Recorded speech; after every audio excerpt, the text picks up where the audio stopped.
My name is Michael Bussee, and I'm one of the original founders of Exodus International, and now one of its most vocal critics.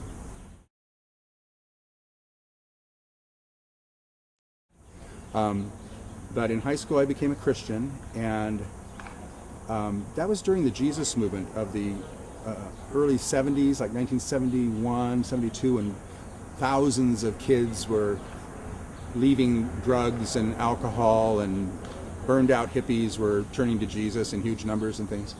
And it was also the time of the Pentecostal movement. It was a great big Pentecostal surge.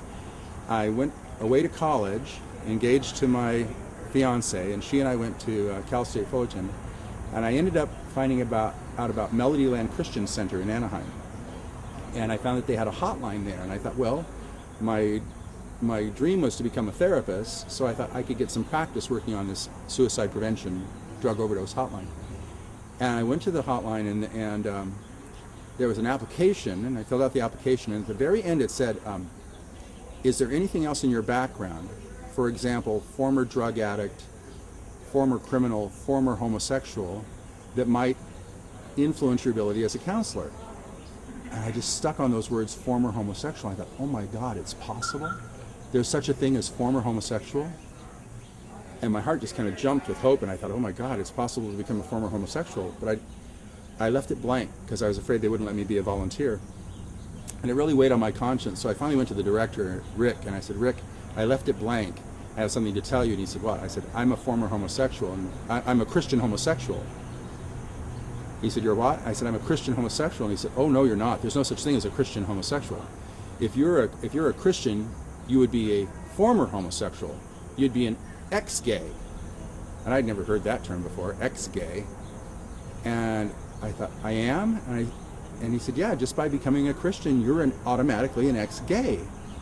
And I said, well, what about these feelings that I have? And I don't have any straight feelings. He said, well, with time and with prayer and with sticking with the faith, eventually God would alter my orientation. And heck, I believed it was possible. So he introduced me to another guy that worked there that was also, quote unquote, coming out of the gay lifestyle.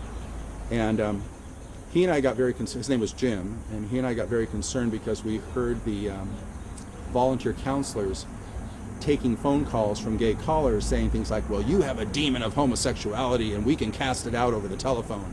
And you were molested by your father, and all these things that I thought, those things aren't true.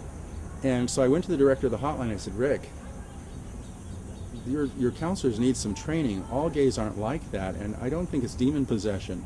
And he said, well, would you like to maybe put together some training so that our counselors can be more sensitive to those issues? I said, sure. And out of that came my ministry, which was called Exit. That started in 1974. It stood for Ex-Gay Intervention Team. It was kind of like, who are you going to call? Ex-Gay Intervention Team.